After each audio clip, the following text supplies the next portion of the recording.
Welcome back to the book report.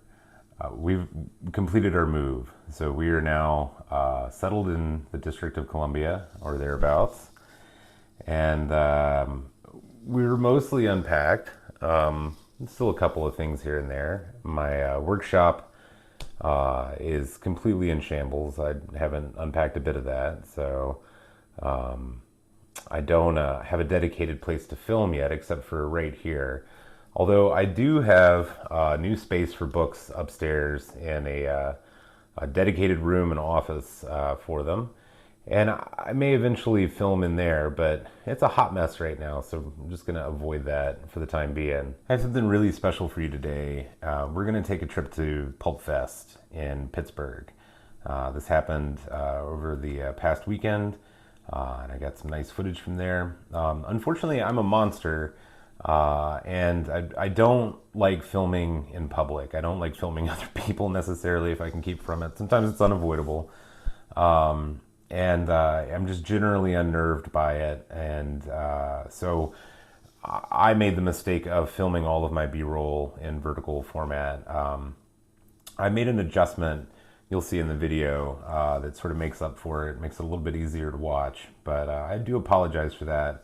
So I have a really great book haul to share with you from Pulpfest, and additionally I have a stack of books that I got from a very famous local establishment, and we'll take a look at both of those at the end of the video. But for now, let's take an away mission, and let's head off to Pulpfest.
was really nice. I'll tell you, I met a lot of really nice people at Pulpfest. I was very interested in meeting some of the sellers and looking into what I need to do to get a table at Pulpfest next year, because I would really like to sell at a few of these book shows. And it's most enjoyable to meet other people who are as excited about books as I am. And it's the sort of, genuine excitement that it's hard to share with most people. And I think if you're watching this video, you know exactly what I mean.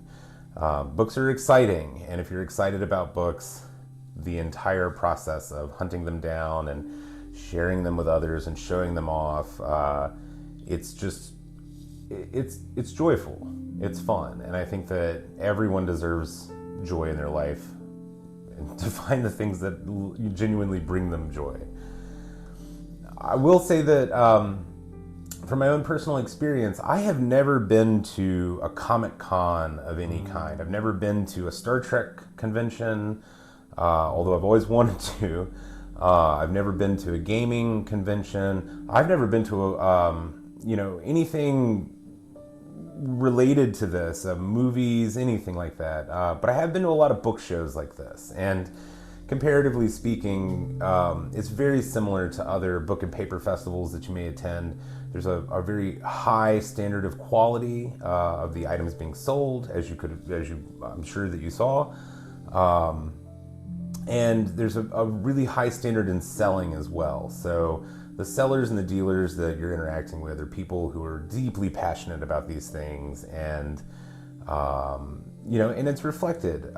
It's reflected in the appreciation for quality and the appreciation for books that have had a harder life and that need to go at a lower price. So what's really great about book shows like that is that you can go with any range of budget and come home with something special. So there was a couple of other booksellers that went with me, and we were all sort of looking for different things, but they walked away with a literal car full of paperbacks for very reasonable prices, and they were extremely satisfied with what they found. So when you go to shows like this, you can find any of that stuff. Of course, Pulpfest is particularly focused on pulps, and it's reflected in the pricing. I'm not a pulp collector personally, but I think it's pretty cool, and it was very cool to look at them.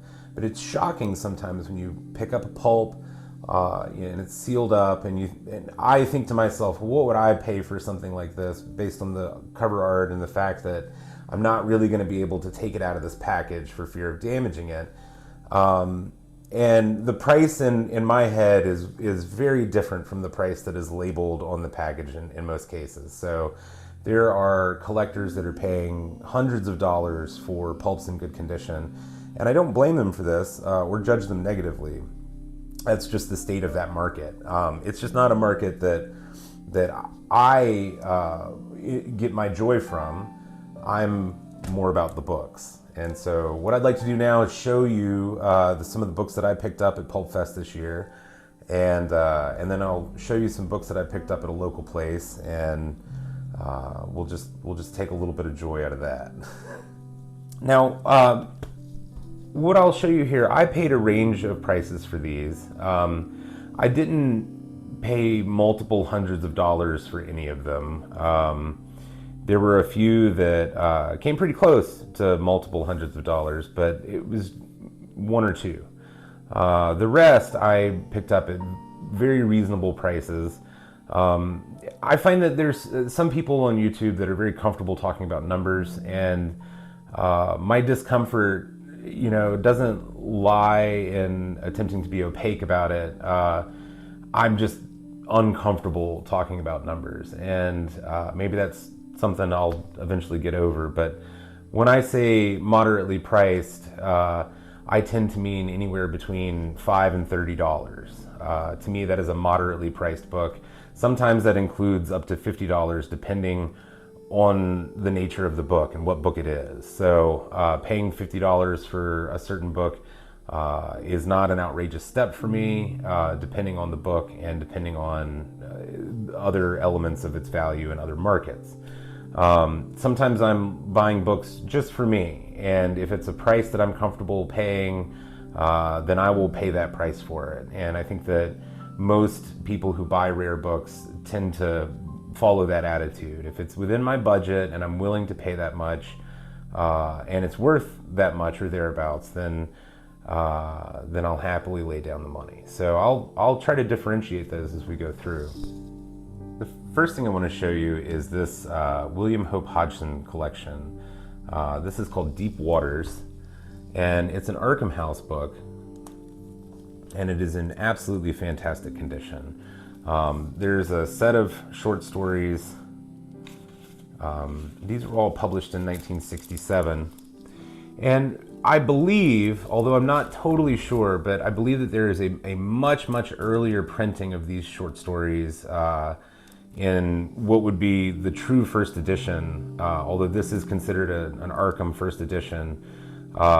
There's a collection of Hodgson stories, and I believe it's called Men in Deep Waters.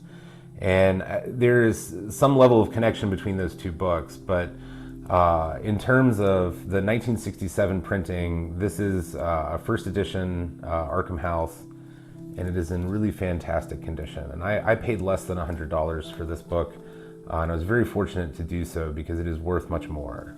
I also found this Arkham House. It appears to be an ex-library edition that has a little bit of damage on it. There's some damage on the cover here, which I didn't look very closely at it because I was so excited about the price and the reasonable nature of the price on this book that I genuinely thought that the damage was part of the cover art when I was first looking at it. So I'm a little bummed about that. But again, the price was so reasonable on this, I did grab it. And this is a first edition Arkham as well. August Derleth, New Stories of the Macabre. And otherwise, it's in good condition. There are a few stamps and evidence of its prior library history. I can show you on the inside there. But otherwise, the cover is unclipped and it's in great shape. And I was very, very happy to find that. One thing that, and this isn't an overall complaint because I know that booksellers sometimes miss details. You know, if you're dealing with a lot of books and you're writing information down about books, or you're bagging the books up for a show, you might forget some of the information. And on the label, there was no indication that this was an ex-library book, and there was no mention of its condition other than very fine, which I would argue with that a little bit. These are not complaints though, these are just things that I took note of.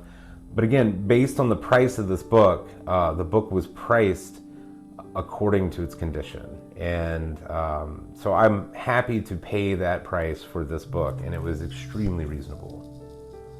Now, a book I did pay a fair amount for. I paid more than $100 for this book. It is a Fantasy Press edition, which if you've been watching the videos, you know that I'm currently putting together the entire Fantasy Press collection.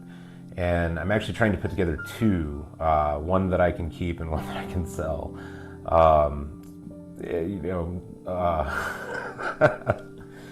But there are a few editions that are extraordinarily expensive, and they're really hard to put your hands on. When I found this one in one of the dealer's booths, I was really shocked at the price on it. And although it was expensive for me to purchase, it didn't nearly reflect its full value. And there is something strange about it, which I'll show you.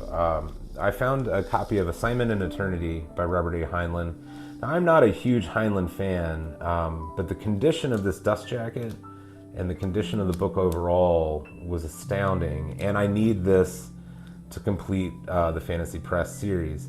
I haven't done a full evaluation of comps on this book, but I'm fairly sure that they're much more than what I paid for it. And the issue at hand, the dealer, he'd had this in his personal collection for many years, and he was unsure about the cover because there's something, if you look closely, the cover doesn't quite fit around the edges just right, and it is exceptionally clean. So he had made the suggestion to me that it was either a facsimile cover or the cover had been trimmed at some point.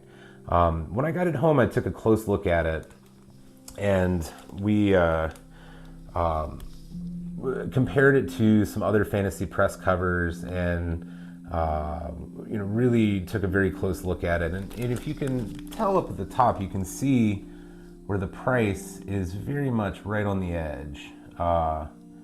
So my assessment, and there's no indication anywhere on the dust jacket that it is a facsimile cover. So my opinion is that the dust jacket is original, but it absolutely has been trimmed. So somebody went through and very carefully, likely with a paper cutter, trimmed the frayed edge on it, which made the cover ever so slightly too small for the book. In other decades, I think that would affect the value of this book much more than it does now, but in either case, the market speaks, and the market on that day was me, and I determined that the price that was put on there was very fair compared to the overall value of this book. So I was very excited to have it. It is otherwise in fantastic condition, and I am of the opinion that this is the original dust jacket. So very excited to add this to my Fantasy Press collection. Another Fantasy Press pickup was a copy of The Rat Race.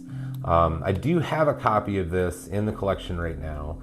This one is in slightly better quality. So the collection itself, as I collect duplicates, some of them are in better condition than others, and they'll sort of get sorted out in the end according to condition as I put together the full set. So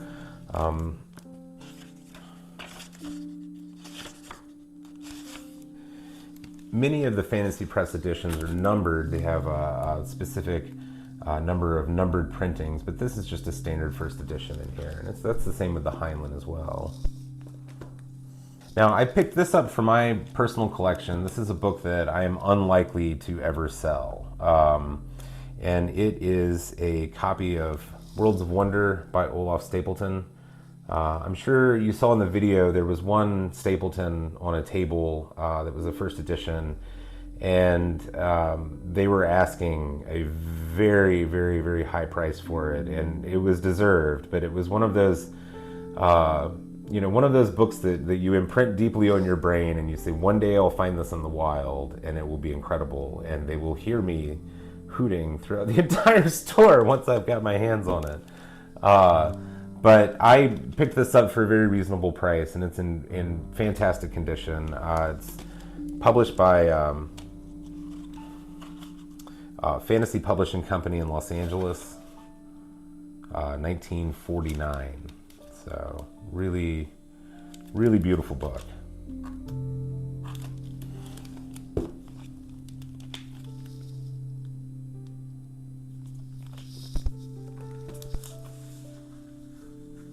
I also found, I'll tell you how much I paid for this one. I paid $5 for this one and was happy to do it. It's an Avalon press, and it's a copy of The Gray Aliens by J. Hunter Holly.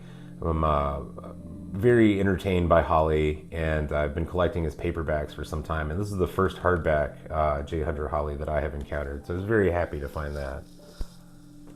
I also found this copy of Born to Exile, and this is a first Arkham edition.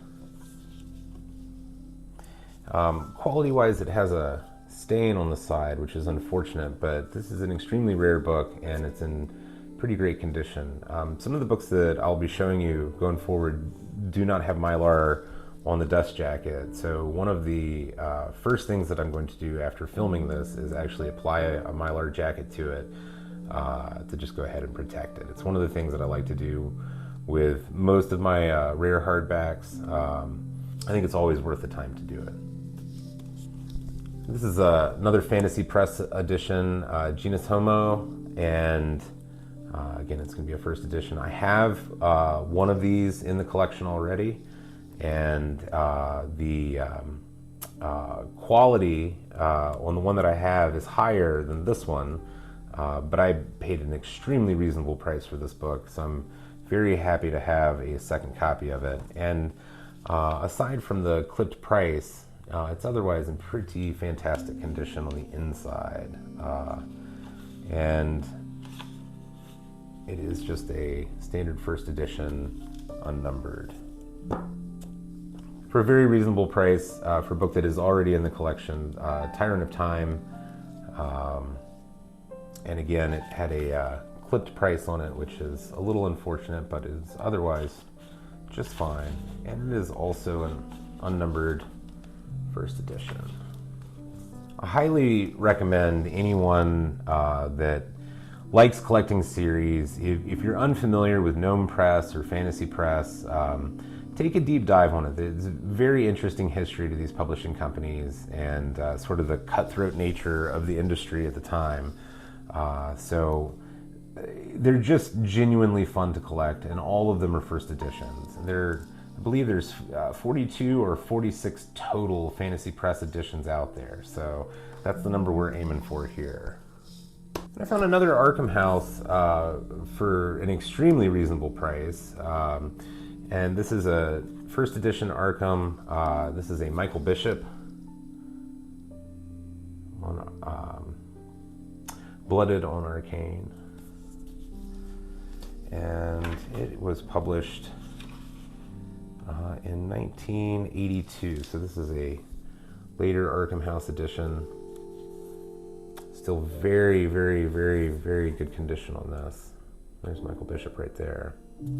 And very worthwhile at the price that I purchased it at. I was very happy to get it at that price.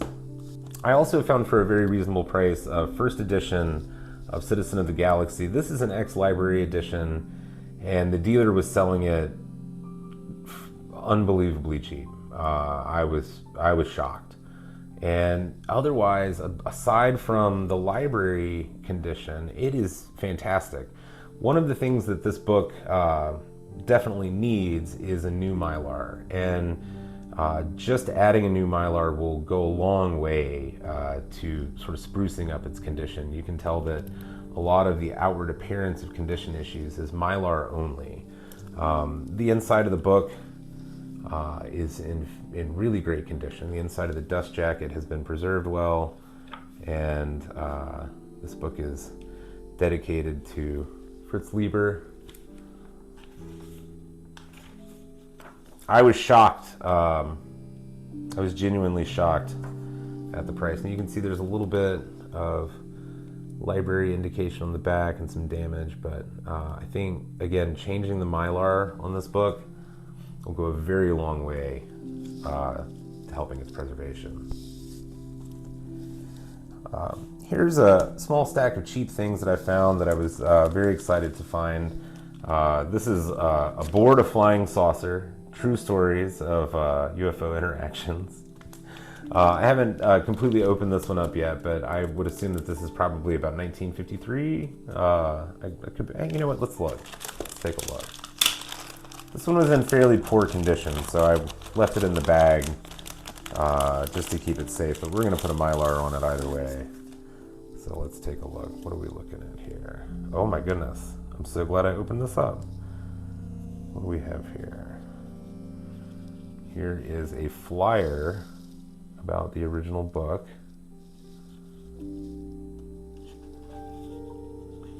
There is some gorgeous UFO art in here. This is really wild. This book is slightly funky, but not terrible. Third printing, 1955. I'll just drop that out. So, 55. What did I say? 57? So, there you go.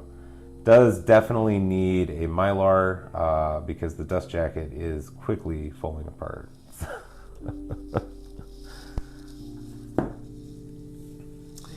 This is a Funk and Wagnalls edition, Witness to Witchcraft.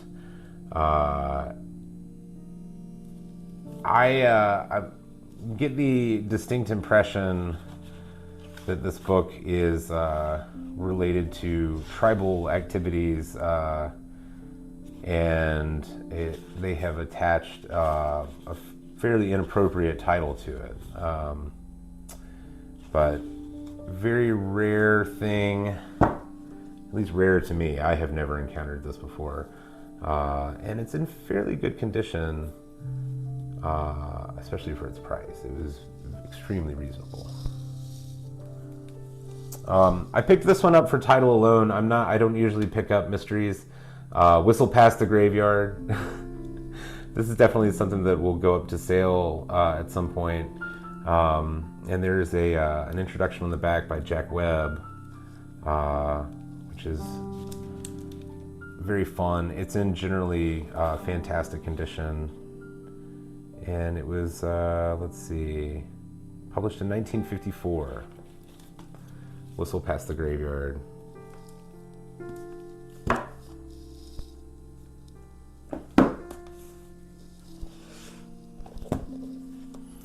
And then I have this Avalon Press edition of The Atom Conspiracy by Jeff Sutton, and it is in just pristine condition. And again, I picked this up at an extremely reasonable price. I was very happy with it. It is a first edition Avalon, 1963.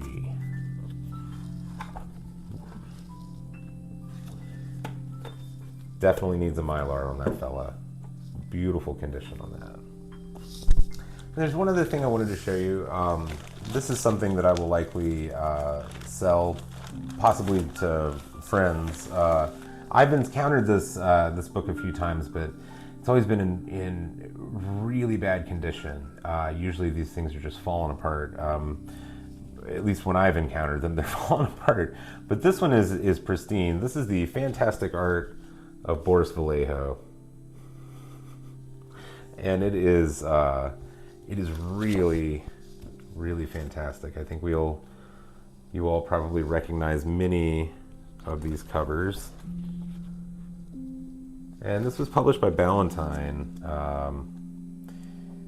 in 1978, but it's in really great condition. Who doesn't love Boris? So before I let you off the hook, I thought about making 2 separate videos out of this, but I decided to just go ahead and clump it into one video because I need to move forward with my life. Having come to DC, there is one bookstore that I've been very interested in checking out. It's been a bucket list for quite some time, and that is Capitol Books. Now, Capitol Books is down in the Eastern Market section, just east of the Capitol building, and it's a really great part of DC. I lived in the general DC area before, but never this close. So it's very fun to actually live on the metro line and to be able to just step onto the metro and go downtown and do a little casual book hunting. And I'll definitely have to film a video sometime and take you on one of these adventures, because Capitol Books is not the only bookstore that's down there, and we're just going to have to kind of do a full assessment at some point. I think it's needed.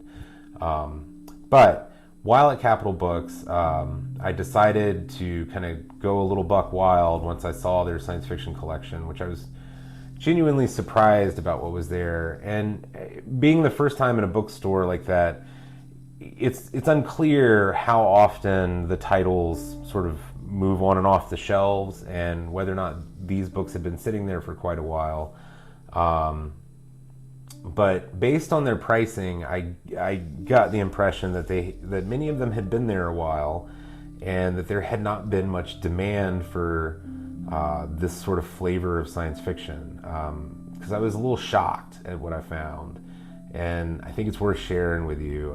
We'll kind of go through these pretty quick, because I don't want this video to get too much longer.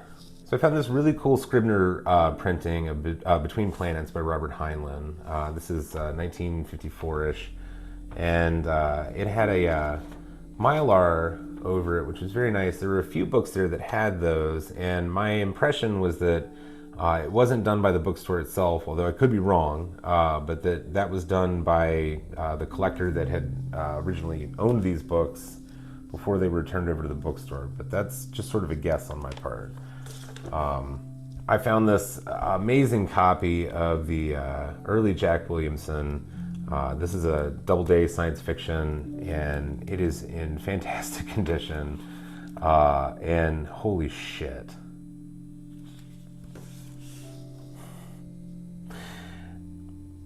notice this until right now. Look, I'll tell you what I paid for this book. I paid $15 for this book. And I didn't even notice this. It came with a signed plate. This isn't the only book that I found there that had a signed plate with it. In fact, I'll show you one in just a second here, but that's I can't tell if that's a copy. What is this?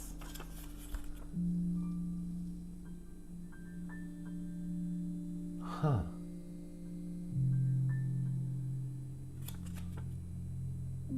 I don't know. You tell me. Is that Xeroxed? What is that? I don't know. I think this may be a Xerox of his signature. Although you look at it and you can kind of... I don't know. This is weird. I'm going to check on this. I did not expect this to be in that book.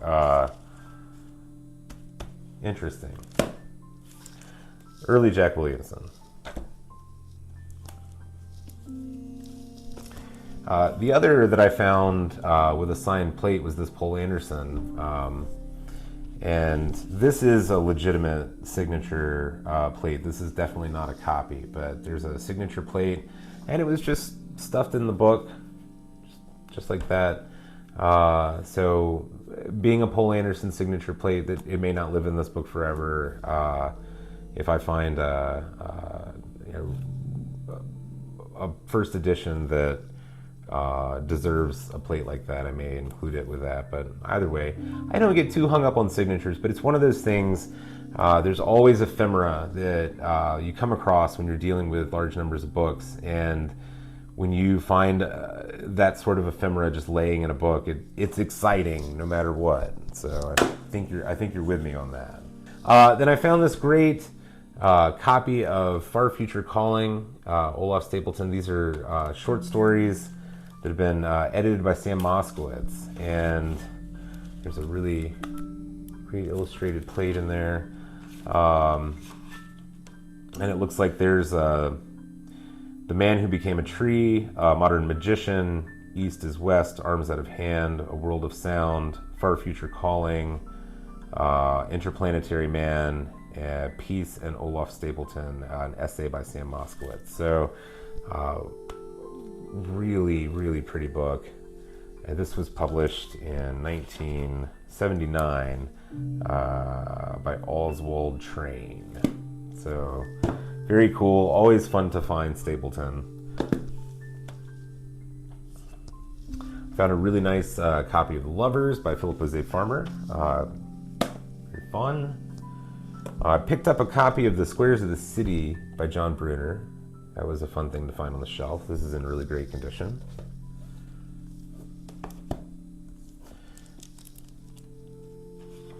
And this is a first UK edition of Watchers of the Dark by Lloyd Biggle Jr. So it's also in really great condition, and it was just an unreal price on that. So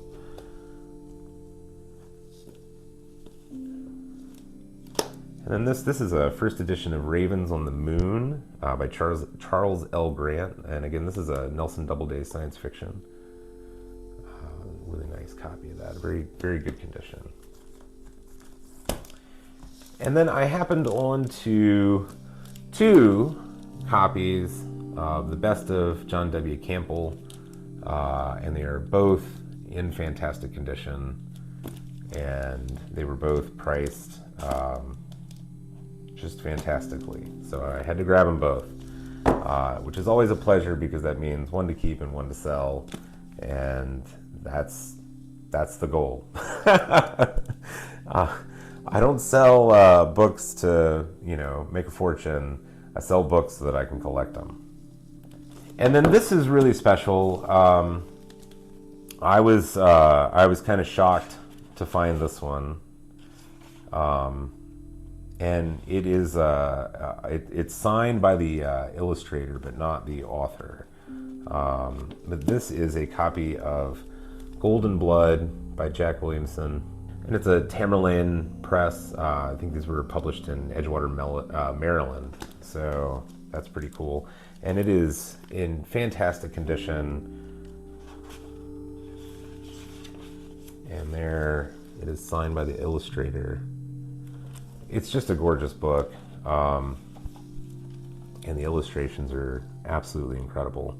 I'm going to really enjoy sitting down with this book and going through it. I was extremely excited to find this, and very excited to find it at the price that I found it at. So,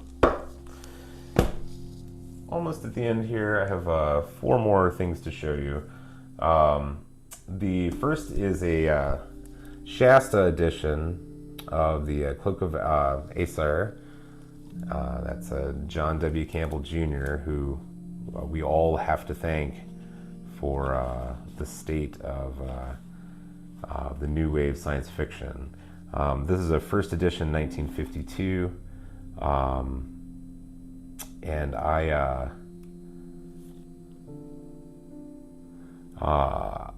according to the note on the inside of the book, I paid an unusually low price for this book, and the note says that the jacket has been restored. So I'm not certain what that means, because just looking at the jacket all the way around, don't see any particular issues with it. And it does look like it's in fantastic condition. Restored in this case, because it's the only note that I have here. Jacket restored. It could mean that it is a full reproduction jacket. In either case, it's absolutely gorgeous. There's no indication on the jacket that it is a reproduction. And there does appear to be the appropriate age and foxing on the inside for this to be the original jacket. So again, I'm not sure what restored means, but at that price, it doesn't matter. And then 2 more Fantasy Press editions that I have copies of already. So these are, we have the Black Star Passes by John W. Campbell Jr. and The Bridge of Light by A. Hyatt Verrill, both first editions. And these are just standard Fantasy Press first editions. These are not numbered editions, but yeah, really great to have 2 of these now. So we're well on our way. I'll do a video soon about the status of the Fantasy Press collection overall and where we are according to the numbers. And how many we have, etc. One more thing to show you here, and I was really excited to find this one. And honestly, of the things, this was sort of priced the highest, and there were several other books, original first editions by the same author that I thought about grabbing, but I'm not necessarily a huge fan of this author in particular, but I understand the rarity of these books. But I found this this beautiful copy of The Vultures by Robert E. Howard. And it is in absolutely pristine condition all the way around. And it is a first edition, 1973. So if you're a Robert E. Howard fan, that's exciting. I was excited. I understand its value to certain people, and so I was excited to find it. So that's what I've got for you today. Appreciate you watching this video, and I hope you've enjoyed it. Hopefully I'll have another video soon, and I actually absolutely have to have another video soon, because I've chewed through two books and 3 or 4 short stories over the course of the move. So I definitely have some books to review and some thoughts to share about that. I also want to say that if you are not aware, I do live book auctions occasionally on Whatnot, usually a few times a month, and down below there's a link to that. So So if you're not already following on Whatnot, or you're not a member of Whatnot, if you follow that link, you should get some kind of a credit to bring with you into the platform, and just follow along. Even if you don't come to buy books, the shows are basically, very extrapolated book hauls. So I go through books individually, and we look at them, and usually, at any given time, there's 80 or 100 books that we'll go through in one of these shows, or more. Recently, I did a 10-hour marathon show, and it was extremely fun. So something like that will be coming up in the future. Again, if you're unfamiliar with Whatnot, it's a really fun place to buy books. So the link is below. Just go ahead and tap that. And if you enjoyed this video, it does help. As you all know, the algorithm has to be tickled. So if you want to tickle the algorithm and press the buttons and the subscribing and all that stuff, see to it. But no pressure. Y'all take it easy.